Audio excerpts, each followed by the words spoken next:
genda mu maaso teri kussa naffe beebase. Hansard ziraga nti omubaka omukyalo owaffe wano simumanyi kuba n'abantu tebamumanyi. Gye mpita yonna nange ate bamubuuza nti naye bwe munaamulaba mumugambe nti mu myezi gino emitono egisigaddeyo yeekake ateeseeyo ebintu ebiyinza okugasa bannamasaka City. Kubanga Hansard oba likodi ya Parliament eraga tateesangako emyaka 5 ku bizibu bye tulina mu Masaka City. Ne baleetawo n'ebibaluwa by'abasawo abantu Kasiro n'ajjula buli wamu. Abakyala mu Masaka City tebalabanga ku ssente ze bawulira basomesa. Grow, you take, tetulabanga mubaka mukyala ng'atadde amaanyi ku fula ya Parliament alwanirira abakyala bawa. N'olwekyo nsaba mumuŋŋambire kuba simumanyi bwe munaaba mumulabye ebbanga erisigaddeyo. Bassebo ne bannyabo bantu bagava kakati Honorable Kakande nawe jangu obuuze ku bantu.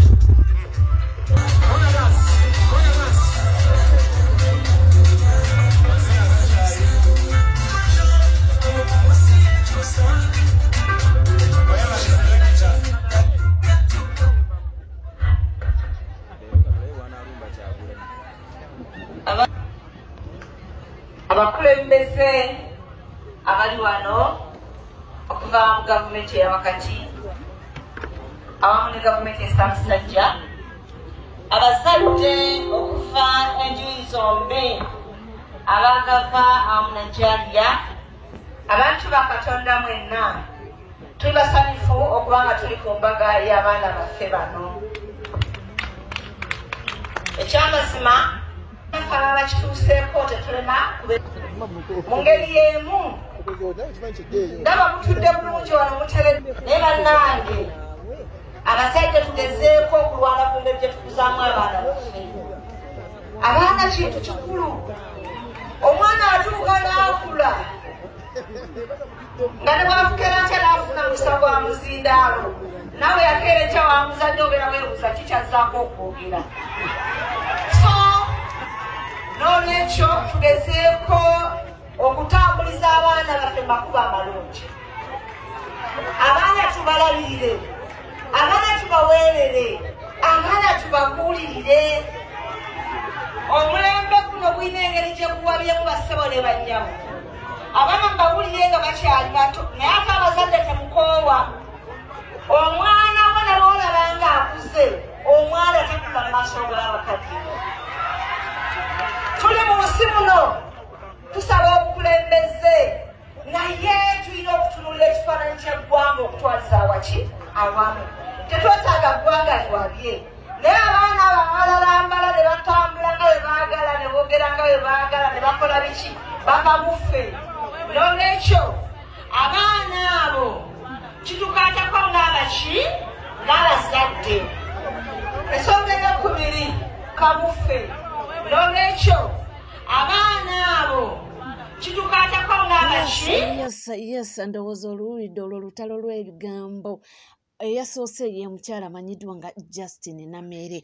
Oyo ye mukyala eyavaayo oluli n'atutangaza n'agamba nti yadde ndi muna NRM naye abasiba abaana bammwe aba NUP nti munnange bantu bammwe bamunda nti mikaayana y'ebyobufuzi. Yasoose okukwata akazindaalo n'alyoka akusabulira Honorable Juliet Kakande. Kaakati omukolo bonna babadde gumu oba babadde ku mukolo gwe gumu.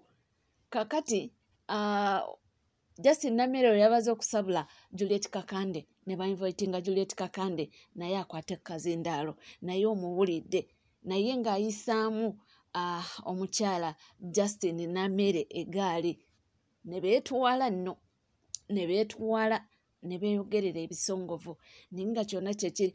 Oli amugambye nti mujjukize nti tubulayo myezi bwezi. In other words, endowooza abadde amugamba nti entebe eyo ssaawa yonna bagikugjamu. Era akozesa n'ekigambo nti tebamumanyi nti waaba alina gy'ali bamugambe ayiteko mu bantu bamutegeere. Kwono naye olukuta akazindaalo omukyala Honorable Juliet Kakande n'agamba nti muyige kuteeka mu baana bammwe ssente ate oba ozitaddemu ssente mubayigiriza empisa ekiri wano fe wetuli munnange okuba nga tubatuusaako byonna ebigenda mu maaso mpola mpola tujja kubanga ate munnange nga tweyongerayo era nga tugendera okuba nga tuuka kalulu ka 2026 waliwo omwana avuddeyo n'agamba nti bannange byonna mubikole nti naye wabawaawo ekifo nga futu soja akyesimbyemu ayagala kaadi mugimuwe nti wabaawo ekifo nga futu soja asazeewo n'agamba nti nja kwesimba wano nti mukimuwe nti mulekeraawo kubanga mufuna abantu abavudde eri mbu tebabadde mu struggle baakajja ate ne muleka abaana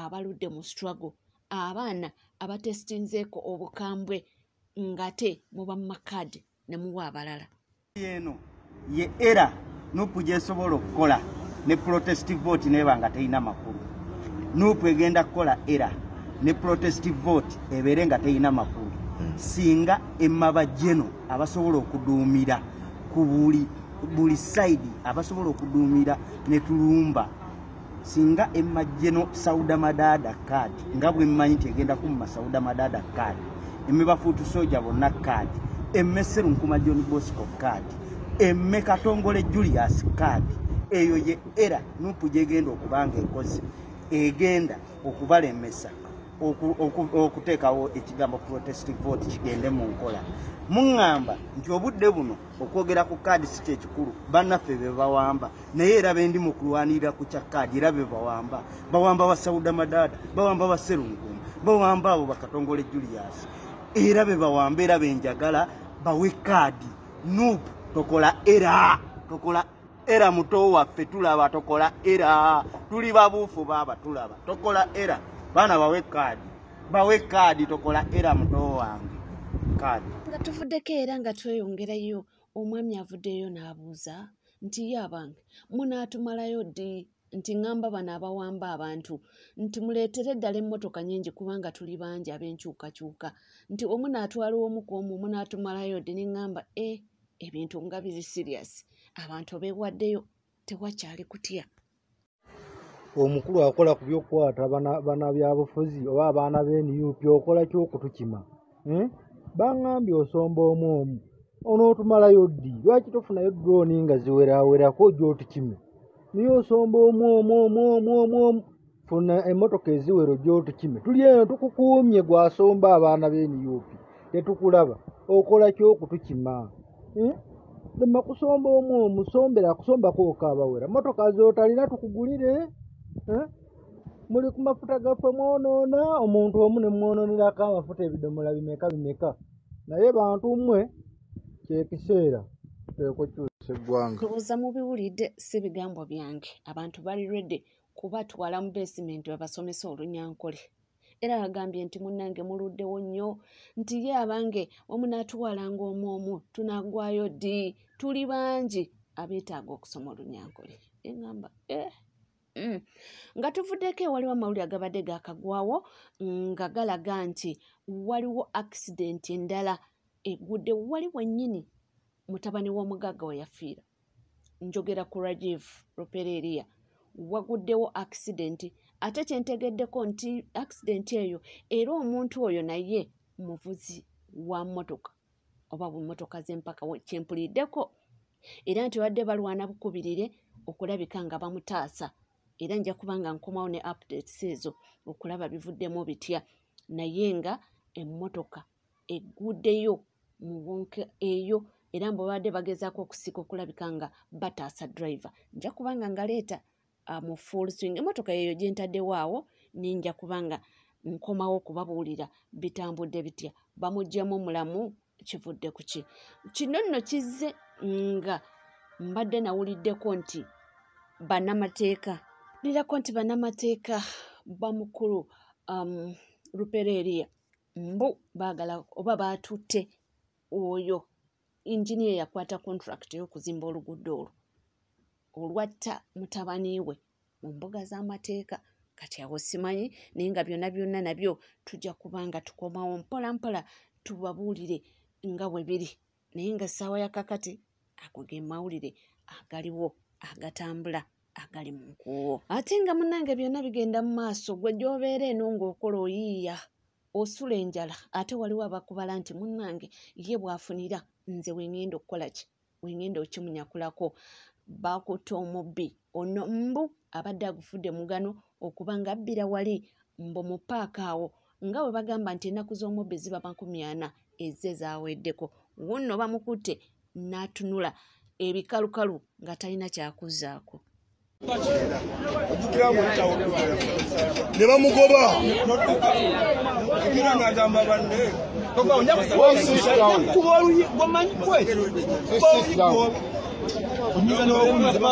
omubbi w'essimu tumukutte era mwena yabba amasimu nomu paaka.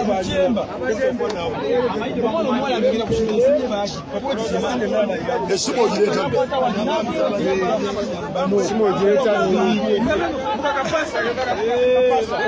essimu ogireeta ddi muwulire essimu eriwa aginywa tosirama apesa tobako nekimu kyokwaga mukwambule. Olabye olulenzi oyo nno taata mulamba era bawa omuntu, era naawe gy'obeera munnange omwami yagenze kukola bw'anaakomerawo ajja kuleeta kino. Munnange akolera mu nsawo z'abantu era nga w'omulabye, naye nga wenkugambye nti ennaku z'omubbi ziba 40 bwe ziggwaako weppo, era naye kyamulidde essaawa ya kakati w'omulabira awo nga bimuweddeko talina kyakwogera. Nga tuvuddeku oyo katudde ku bigambo oba katudde ku nsonga essaawa ya kakati ezinyigiriza Munnayuganda. Mba mikisingamuko naye olumala n'enzira ku mulamwa. Tulina ebizibu bingi ebituluma waniino mu ggwanga Uganda bye tunuulidde era nga twebuuza tukoze tutya okuba nga twejja mu kizibu kino ekyatujjira. Omwami avuddeyo n'agamba nti mmwe mbabuulire temulowooza nti omusajja oyo ani gwe njogerako CDF wa kuno Muhoozi Kainerugaba nti ebintu byakola omusajja oyo mubiteekeko amaaso era mubiwa amatu, nti nno ebintu byayogera ayogera abitegeeza, nti era ebintu ebyo bya postinga temulowooza nti musiru, ate tulekeraawo kugamba mbw abeera atamidde nedda. Muhoozi ebigambo bye abyogera selectively era abyogera abimanyi. Tolowooza nti ku Twitter okwo tayinza kuteekako kirayiro kiraga kigambo kiraga nti ne taata we asobola okumutta.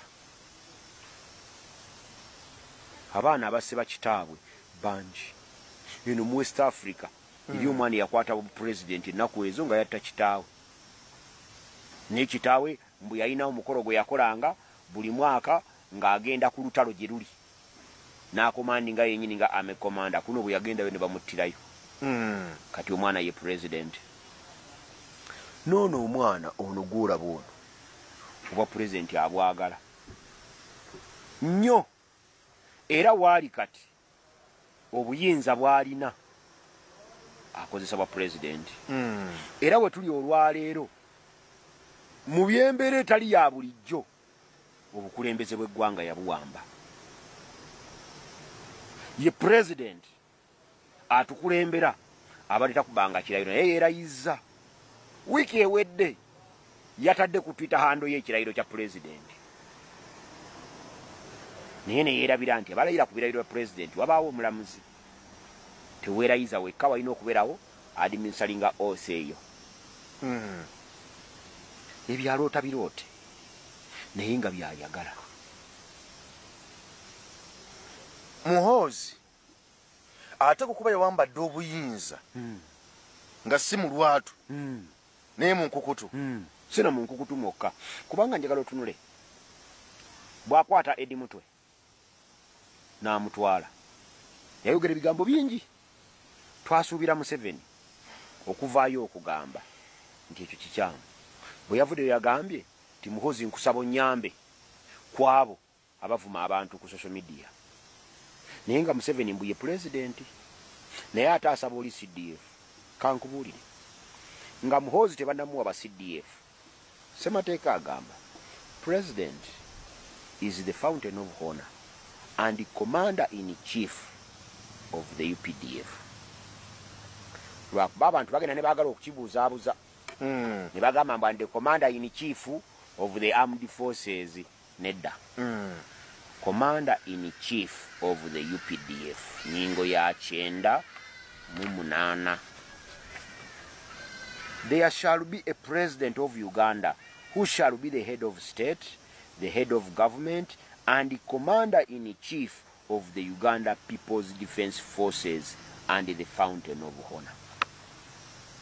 Bino bena bitulaga ki mukwano gwange mayanja. Bitulaga nti obukulembeze bw'eggwanga lino Uganda bwawambibwa omuntu ayitibwa Muhoozi Kainerugaba. Era kati nga waali atufugira muki mu mateeka g'amagye. Agaabwe ab'amagye amateeka ge bakozesa g'abannansiko bakozesa byabwe biragiro. Era amagye ekifuga amagye mu nsi muno kiri ekigambo eki kimu kufa. Bwe tulowooza nti beerweru okulekulira bave mu magye balekuliddemu kubanga baagala. Bwe bafunye obutakkaanya ne Muhoozi n'alagira erweru lekulira mu magye oba bino bikubeeko. Ate ng'okimanyi nti Serukama Mayute bwe bakwata kulirye ng'awuluma ono erweru katta bantu kuba yatta abantu baffe. Erweru tetuli musonyiwa ne bwe giriba emyaka 10,000 enkumi ezi oba emitwalo egi oba obukadde 2 tetulisonyiwa erweru. Erweru bwe tuliddizibwa obuyinza bwaffe mu maanyi g'abantu ne bwaliba yafa yonna gye baliba bamuziika tugenda kumuziikulayo tumuwozese okutta abantu baffe. Kati ono omwana gw'olabina ebigambo yogedde bingi. Owulidde ebigambo by'omwami oyo, ebigambo ebyo birimu eggumba. Era oyinza okugamba nti munange simba wakati yawo. Edda baatugambanga oba twakula tuwulira nti omutamiivu. Olabanga omuntu agambye mbu omutamiivu yayisaawo ng'ayogera kino na kino mbu naye ebyo bigambo by'abatamiivu. Munange mbu obiwa amatu. Obudde obusinga mbu abatamiivu abo avaayo okwogera either aba ayina ensonga oba kintu kyayogerako kiba kituufu. Abamu mbu basooka kwenywesaako n'alyoka akusomera gw'okanda gamba nti ebigambo byayogedde yabadde abyogedde ng'atamidde naye mbu aba akitegeeza. Aba yagadde yenyweseeko gwe ayitire mu kifaananyi ekyo ky'okugamba mbu mutamiivu naye nga ina actual sense yayogedde abitegeera era ng'abitegeeza. So omwami akugambye nti ebigambo bya Muhoozi byayogera nti si musiru naye ayogera by'amanyi ate byategeera ate byategeeza nti bino bye tugamba mbu kiba kitamidde era n'agenda oba oluusi akwata essimu ng'atamidde nedda. Mbu ebintu ebyo byayogera bitegeeza era byakuwa nnyo amatu n'obudde. Byakwegendereza nnyo nti bikulaga ekyali capable okukola. Nti kikulaga nti ali capable okukola ebintu ebyo. Byakwegendereza nnyo. Bwe bityo mpola mpola bwe bitandika. Naye ffe nkugambye nti we tuli nnyo okuba nga tubikutuusaako era nga tugendera okuba nga tutuuka mu kalulu ka 2026 etunuulidde ebintu bingi nnyo ebitandise okubaawo ate nga tubala myezi okuba nga tutuuka kalulu ako akaddako. Mwebuuze lwaki bakwata abaana essaawa ya kakati ne babazza ku misango egyaliwo edda naye nga gibaddewo nga weebali tebavangawo ko nti babadde bali wabweru w'eggwanga babadde mu ggwanga wano e Uganda. Tiweebuze nnyo lwaki ebintu ebyo bikomawo kati. Awo ne nkuzza ku nsonga eri gye nakugambye nti bagambye nti kano katego ke bataddewo okubanga oba oli aba distractinga omulamwa gwa protest vote ogubadde gutandise enjiri eyo ebadde nga yatandikawo ate ng'abaana bagikutte bulungi nnyo naye kati we bazzeemu bino na bino kiba kireetawo okuba nga kitataaganya asina kindi abaana okubanga babainstiringa mu fiya nti munnange mwenaayogerako ate tebankime okitegeere weeyongera okubanga weekuumidde ku NCK mukwano gwange webali kutambula naffe tusimanye era tusiimira ddala temujjanga okwo munzikirize mbe nga mbeerekereza nja kubanga nkoma mu masana amawulire amalala mangi nnyo temuvaawo